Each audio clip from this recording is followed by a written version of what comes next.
Thanks for logging on. I'm John Craig. We are at Orchard Creek Golf Club in Altamont, where we're learning from one of the guys that teaches here, Anthony Abruzzi. And Anthony, we are up near the green, and I really never know if we have a lie like this just off the green. I brought a 7-iron, which I like to chip and run with. I bring my pitching wedge when I want to flop it up, but usually I don't hit it as well as I want. And then I think about, well, why don't I just putt it? You're going to tell me which is which, right? Yes, sir. Okay. Okay. A lot of times there's different options. With golf, you're always going to have options. On this particular shot, for me personally, I think what you should do is keep this ball on the ground. A lot of times, like John was saying, we try and flop one when we don't need to, and it can result in us hitting one skinny and rolling all across the green, or we can chunk one like we've all done.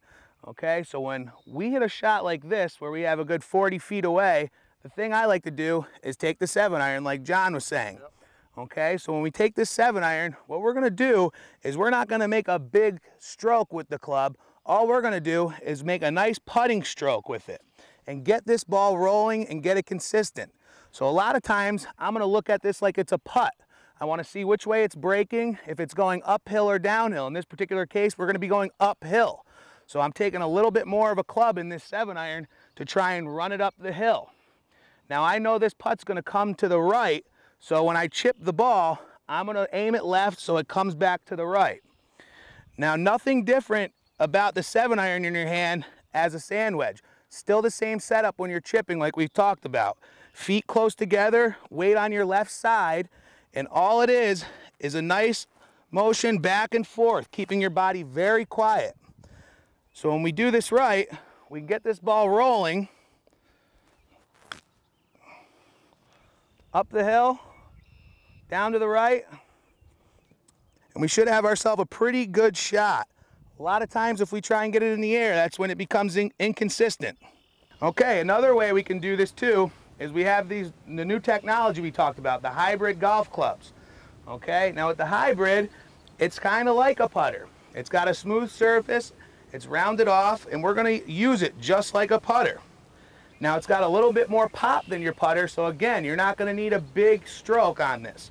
Again, we just want to get the ball rolling and get it going towards our target and hopefully get it in that 3-foot circle.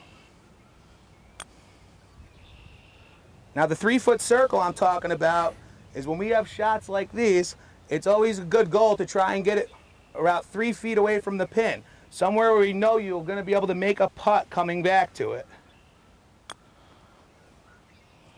So that's a shot, really, Anthony, that you got to practice, because that's not one that we traditionally have had in our bag. We think about the 7-iron, and we think about the wedge and the putter, but the hybrid may be something we want to play with a little bit. Absolutely. Phil Mickelson's teacher, Butch Harmon, very big on using your longer irons around the green. Very big on keeping the ball on the ground and rolling it to your target.